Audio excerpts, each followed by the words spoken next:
வடலூர் சத்தியநாராயண சபையில் தற்போது ஜோதி தரிசனம் வெகு விமர்சையாக கொண்டாடப்படவிருக்கிற நிலையில் இங்கு லட்சக்கணக்கான பக்தர்கள் திரளுவதால் தற்போது கடலூர் மாவட்ட எஸ்பி தற்போது அதிரடியாக பாதுகாப்பு பணியில் ஈடுபட்டிருக்கிறார்கள். சார், இந்த ஜோதி தரிசனுக்கான வெளி மாவட்டத்திலிருந்து வெளிநாடுகளிலிருந்து ஏராளமான வருகை தருகிறார்கள்.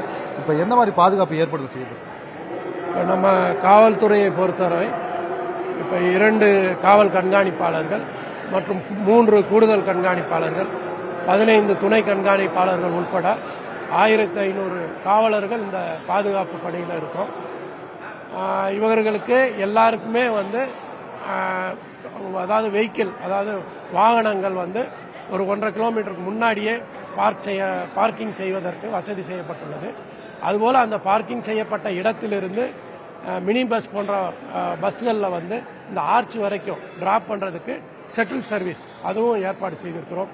அதுபோல் 4 சக்கர வாகனங்கள், கார்கள் எல்லாமே அங்கங்கே பார்க் பண்ணுறதுக்கான வழிவகை செய்யப்பட்டுள்ளது. அதுபோல் 2 சக்கர வாகனங்கள் நம்ம ஆர்ச் வரைக்கும் அது ஒரு பக்கத்தில் 2000 வாகனங்கள் பார்க் செய்வதற்கான வசதிகள் ஏற்பாடு செய்யப்பட்டுள்ளது.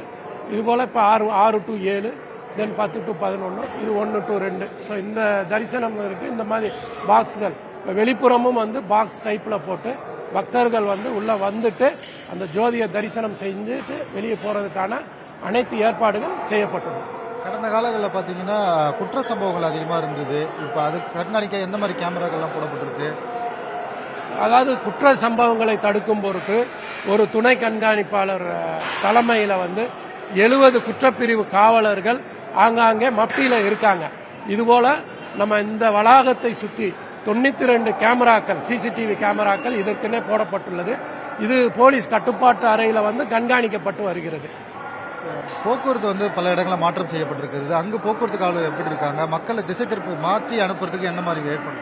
அதான் நம்ம 3 நாளைக்கு முன்னாடியே பத்திரிகையிலையும் விளம்பரம் கொடுத்துருக்கோம். போக்குவரத்து மாற்றங்கள் எப்படி செய்யப்பட்டுள்ளது அப்படின்றது இப்போ காலையில் 2 மணியிலிருந்தே டைவர்ஷன் கொடுத்துருக்கோம். எங்கேயுமே நிறுத்தலை, டைவர்ஷன் கொடுத்துருக்கோம்.